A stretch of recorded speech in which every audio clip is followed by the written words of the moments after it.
औलाद पर, बीवी बच्चों पर खर्च करे। आगे फरमाया कि अगर किसी के पास तंग है, इतना नहीं खर्च कर सकता, जो अल्लाह ताला ने उसको दिए मिम्मा अताहुल्लाह, उसी में से वो खर्च करे। आगे अल्लाह फरमाते हैं कि ला ला युकल्लिफुल्लाहु नफ्सन इल्ला मा आता, अल्लाह ताला किसी इंसान को उतनी ही तकलीफ देते हैं, उस पर उतना ही बर्डन डालते हैं जितनी वो ताकत रखता है। अब ये कोई इंसान नहीं कह सकता कि मैं, मुझ में तो इतनी सलाहियत नहीं है, मैं कैसे हैंडल करूंगा, ये बहुत ज्यादा बर्डन आ गया। अल्लाह फरमाता है ऐसी बात नहीं है, अल्लाह इंसान को उतना ही बर्डन डालता है जितना वो बर्दाश्त कर सकता है। आगे अल्लाह फरमाता है सयजअलुल्लाहु बअद उसरि युसरा, अनकरीब अल्लाह फिर तंगी के बाद आसानी भी ले आता है। अब आ गया इसके मुतालिक वो हदीस भी आती है ना कि जो बेटी के मुतालिक आगे बात कर रहे थे, नबी अकरम सल्लल्लाहु अलैहि वसल्लम ने फरमाया कि जो शख्स अपनी दो बेटियों की परवरिश करता है, उनका अच्छा अदब सिखाता है, तरबियत करता है, तो अल्लाह आप सल्लल्लाहु अलैहि वसल्लम ने फरमाया इल्ला अदखलताहुल जन्नह, वो दोनों बेटियां उसको जन्नत में दाखिल करवा देती हैं। इसी तरह एक और हदीस भी है कि इनमें दोनों में से कोई एक लिख लीजिएगा। हज़रत आयशा कहती है कि मेरे पास एक औरत आई और अपनी दो बेटियां लेकर आई, और उसने मुझसे कुछ मांगा, तो मेरे पास सिर्फ एक खजूर थी और कुछ नहीं था, तो मैंने खजूर उस औरत को दी, उसने उनके दो टुकड़े की हाफ हाफ अपनी दोनों बेटियों को दे दी। तो कहते इतने में अल्लाह के रसूल सल्लल्लाहु अलैहि वसल्लम आ गए, तो मैंने उनसे ये बात जिक्र की कि एक औरत आई थी, मैंने एक खजूर थी, उसने आधी आधी अपनी बेटियों को दे दी।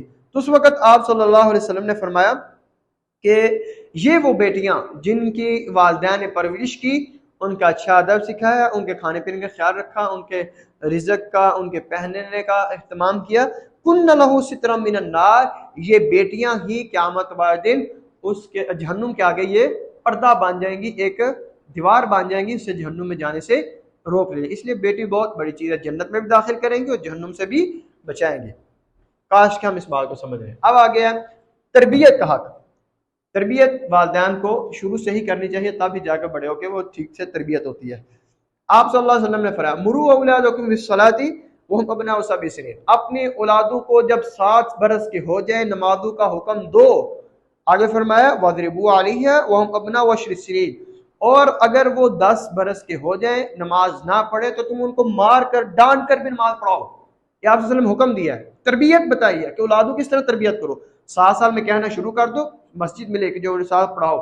अगर 10 बरस के होंगे नहीं पढ़ते तुम उनको डांट के पढ़ाओ, मार के भी आप पढ़ाओ, क्योंकि तरबियत है। उस वक्त आपने उनको सिखाना है। उस वक्त अगर ना सिखाया, क्योंकि वालिदैन खुद जब नमाज नहीं पढ़नी, खुद तवज्जो नहीं करें, तो फिर कैसे मुमकिन है कि आपकी औलाद भी ये काम करे। इसलिए पहले अमल करके दिखाएं, कहने से कुछ नहीं होगा। कितनी देर कहेंगे, जब तक जवान होंगे फिर आपकी किसने सुननी है, फिर तो नहीं सुनेंगे। इसलिए अमल करके दिखाएं, जो अमल से तरबियत होती है वो कहने से तरबियत नहीं होती।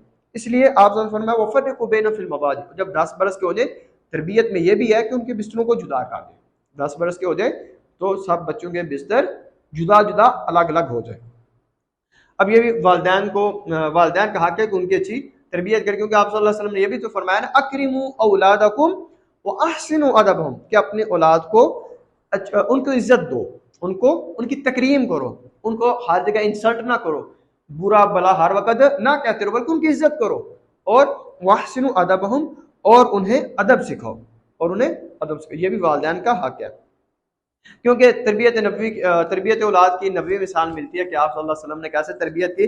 हजरत अली बिन अबी तालिब रजी अल्लाह तआला फरमाते हैं कि एक दफ़ा अल्लाह के रसूल सल्लल्लाहु अलैहि वसल्लम मेरे पास और मेरी वाइफ जो फातिमा है, जो आप की बेटी थी फातिमा रजी अल्लाह तआला अन्हा, कहते हैं हम दोनों के पास है, हम रात को सो रहे थे, तो आप वसल्लम हम दोनों को उठाया और कहते हैं उठे नमाज पढ़े। तहज्जुद की नमाज के लिए, नफली नमाज के लिए आप वसल्लम ने उठाया।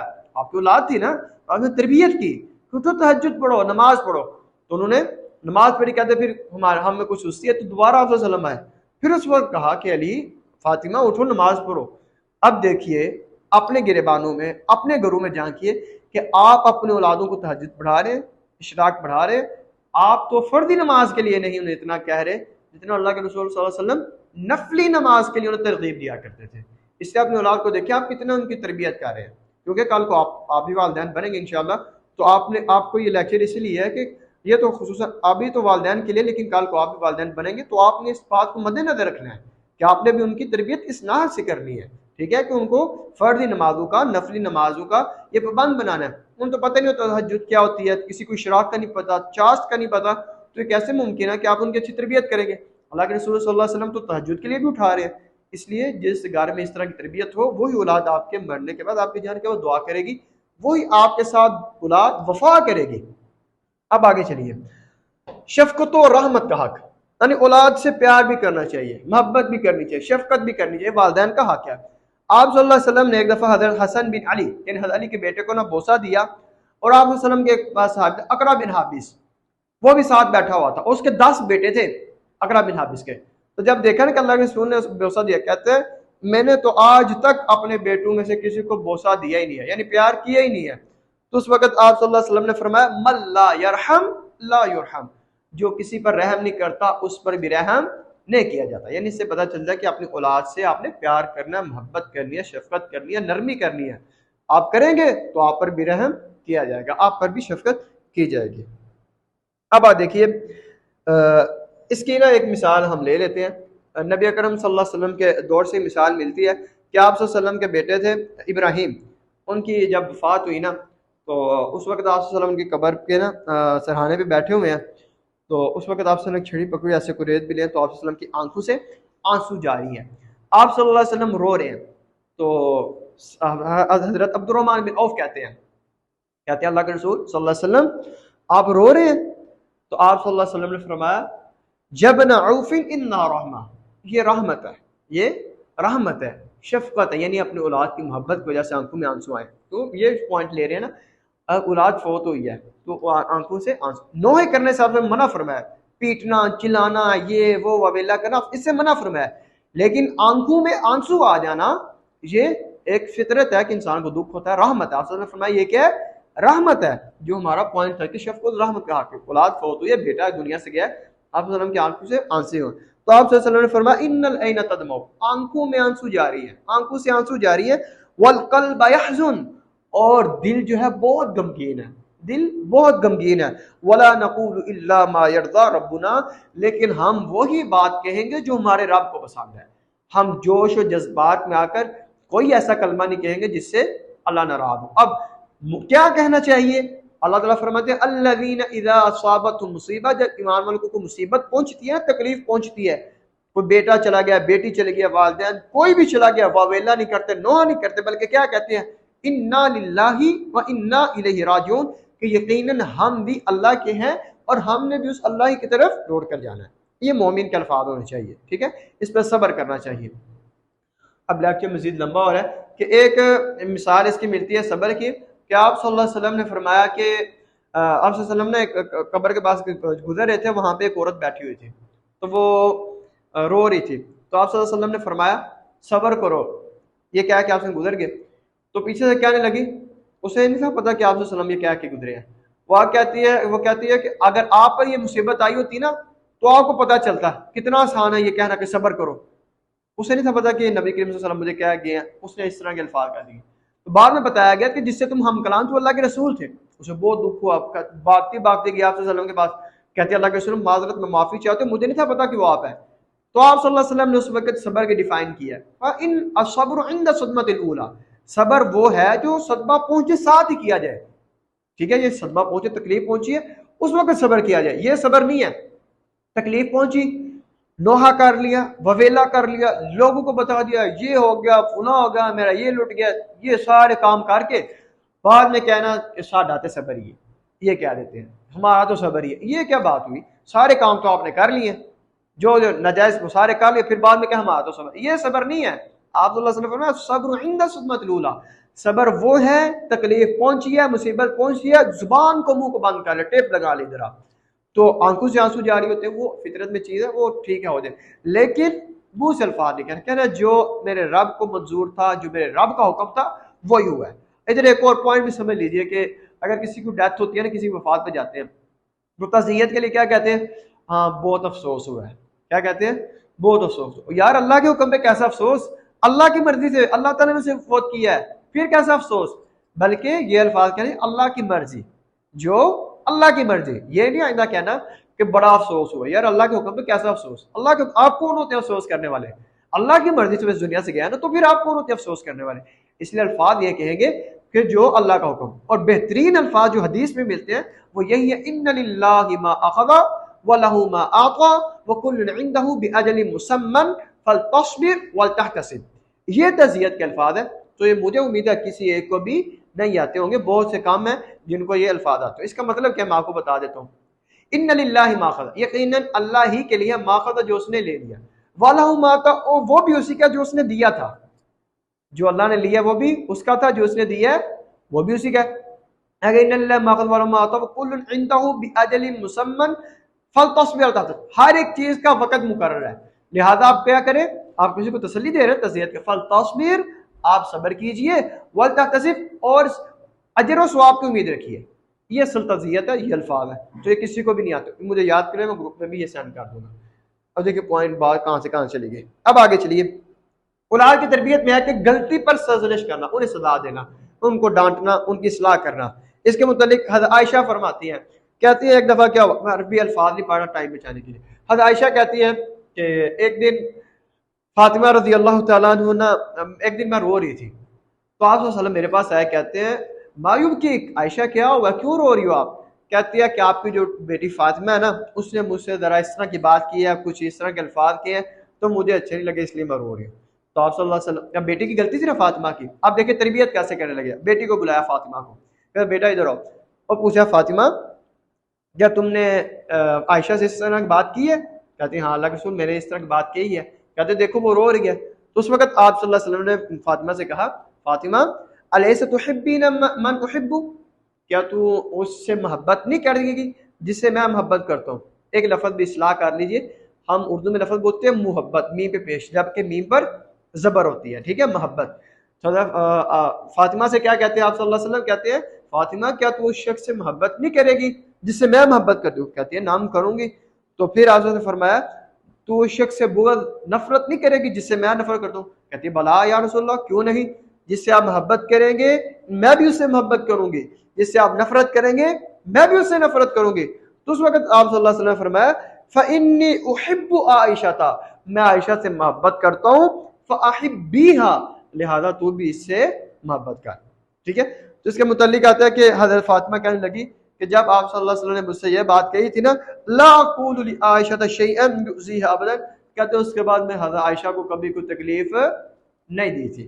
क्योंकि अब ये देखिए, अब इनकी ना एज में भी ज़रा मिलती जुलती थी, क्योंकि हज़रत आयशा की जब निकाह हुआ तो उस वक़्त इनकी एज कितनी 6 बरस आती है, और रुखसी के वक़्त 9 साल आते हैं, फिर कुछ 14 साल भी बताते हैं। तो ये जब आप की डेथ हुई उस वक़्त आई थिंक इनकी उम्र 18 साल थी, यानी जब उनकी इस दुनिया से विसार के उस वक़्त इनकी 18, यानी ये भी यंग थी, तो वो भी ये एज इस एज में थी। तो इस तरह का एज हम उम्र हो ना तो तल्ला कलामी कभी कभार कुछ हो ही जाता है। इस वजह से उनकी ये बात हुई थी। तो उस वक्त आप सल्लल्लाहु अलैहि वसल्लम ने तरबियत किस अनाज से की कि फातिमा ऐसा नहीं करना, मैं आयशा से मोहब्बत करता हूँ, लिहाजा तुमने आइंदा से कोई तकलीफ नहीं देनी। तो फातिमा क्या कहती है, कैसी कितने अच्छे अंदाज से तरबियत की, तो आगे से यही सिला दिया कि अल्लाह के रसूल मैं इस पर अमल करूंगी। तो बाद में कहते हैं कि मैंने आइंदा आयशा को कभी तकलीफ नहीं दी। ये थी कि गलती हो जाए औलाद से तो उनकी आपने इस्लाह करनी है। अब आगे अदल का हक, इंसाफ का हक, ये कितनी देर का हो गया? 35 चले इसे 2 दिनों में डिवाइड कर दी, चले 2 दिनों में डिवाइड कर लेंगे। अब आगे अदल का हक, अदल यानी इंसाफ का हक। ये वालिदैन के मुतल्लिक है कि जब भी अपने औलाद के दरमियान आपने कुछ चीज़ डिवाइड करनी है, कुछ भी करना, आपने अदल से काम लेना है, इंसाफ से काम लेना है। क्योंकि इसके मुतल्लिक नुमान बिन बशीर रज़ी अल्लाह तआला अन्हु कहते हैं कि अल्लाह के रसूल सल्लल्लाहु अलैहि वसल्लम के पास मेरे वालिद है और आकर कहते हैं कि मैंने अपने नुमान को ना एक गुलाम दे दिया है। तो आप सल्लल्लाहु अलैहि वसल्लम ने फरमाया कि आपने ये जो इसे गुलाम दिया है बाकी बेटों को, बाकी औलाद को भी तूने ये दिया है? तो कहते हैं नहीं मैंने बाकी को तो नहीं दिया। तो आप सल्लल्लाहु अलैहि वसल्लम ने फरमाया फर्जिया हो, तो इससे भी वापस ले लो। यानी इससे क्या पता चलता है कि अगर तुमने एक को दिया बाकी को नहीं दिया तो एक का भी हक नहीं बनता, अगर देना है तो सबको देना है। इसी तरह इनके मुतालिक क्या आता है कि कहते हैं कि नुमान बिन बशीर के अल्लाह के मेरे बाप ने मुझ पर ना मुझे को तोहफा दिया, तो मेरी माँ जो थी वो राजी नहीं थी, कहती तुम अकेले को दे रहे हो बाकियों को क्यों नहीं दे रहे? तो कहती है मैं उस वक्त तक राजी नहीं होगी जहाँ तक अल्लाह के रसूल सल्लल्लाहु अलैहि वसल्लम मुझे गवाही दे दे कि तुमने ठीक किया। तो जब अल्लाह के रसूल सल्लल्लाहु अलैहि वसल्लम के पास है तो आप सल्लल्लाहु अलैहि वसल्लम पूछा कि तुमने ये जो तोहफा इसे दिया बाकियों को भी दिया है? कहते हैं नहीं। तो आप सल्लल्लाहु अलैहि वसल्लम ने फरमाया तुम इससे भी वापस ले लो, तो इत्तकुल्लाह, अल्लाह से डरो, वादिलू फी औलादिकुम, और अपनी औलाद के दरमियान इंसाफ करो। तो कहते हैं फिर मेरे बाप ने मुझसे वो जो तोहफा दिया था वापस ले लिया। नहीं 2 मिसालों में पता चल रहा है कि आप सल्लल्लाहु अलैहि वसल्लम ने हुक्म दिया कि अपनी औलाद के दरमियान आपने अदल करना है, इंसाफ करना है। अब आ गया मुनासिब जगह शादी करना। ये भी वालिदैन का हक है कि अपनी औलाद की मुनासिब जगह शादी करें। आप सल्लल्लाहु अलैहि वसल्लम ने फरमाया इज़ा खतबा इलैकुम मन तरदौन दीनहु व खुलुकहु फज़व्विजुहु। जब ऐसा शख्स तुम्हारे पास निकाह का पैगाम भेजे कि जिसके तुम दीन से भी और जिसके अखलाक से भी तुम राजी हो, फज़व्विजुहु, फिर तुम्हें चाहिए कि तुम उससे निकाह कर दो। अगर ऐसा नहीं करोगे इल्ला तफ़अलू तकुन फितनतुन फिल अर्दि व फसादुन अरीद, अगर तुम ऐसा नहीं करोगे तो जमीन में फसाद ही बर्पा होगा, जमीन में खराबियां ही पैदा होगी। इसलिए आप सल्लल्लाहु अलैहि वसल्लम ने हुक्म दिया कि जब अच्छा रिश्ता हो तो उसके अखलाक दीन से आप राज़ी हैं, मुतमईन है, तो अपनी औलाद की शादी कर दीजिए। इसी तरह आखिरी पॉइंट, औलाद के लिए दुआए खैर का एहतमाम करना। यानी वालिदैन को यह हक पहुँचता है कि अपनी औलाद के लिए दुआ करें, क्योंकि आप सल्लल्लाहु अलैहि वसल्लम ने फरमाया सलासु दावातिन मुस्तजाबातुन ला शक्का फीहिन्ना, तीन ऐसी दुआएं जो कबूल ही होती हैं और उनकी कबूलियत में कोई शक भी नहीं है। एक है दावतुल मजलूमी, मजलूम की गई दुआ, व दावतुल मुसाफिर, एक सफर करने वाले मुसाफिर की दुआ, व दावतुल वालिदी अला वलदिही, और एक वालिद की दुआ जो अपने औलाद के हक में करता है। इन तीनों की दुआ कबूल ही होती है, कभी रद्द नहीं होती। और एक और हदीस में भी है कि एक रोज़ेदार की दुआ। लेकिन हमारा पॉइंट था जो मौजू से, टॉपिक से रिलेटेड था, लेक्चर से, कि वालिद की दुआ अपने औलाद के हक में, इसलिए अपने वालिद से आपने दुआ करवानी है, वालिदा से दुआ करवानी है।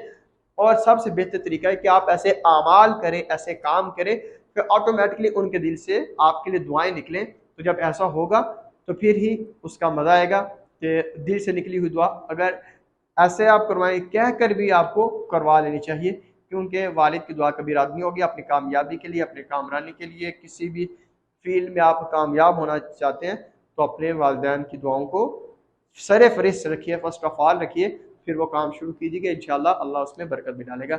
अल्लाह से दुआ है कि अल्लाह रब्बुल इज़्ज़त वालिदैन को ये तमाम हुकूक अदा करने की तौफीक अता फरमाए, जो मौजूदा हैं और जो आइंदा बनने वाले हैं। अल्लाह सबको तौफीक अता फरमाए। वमा तौफीक इल्ला बिल्लाह, अलैहि तवक्कलतु व इलैहि उनीब।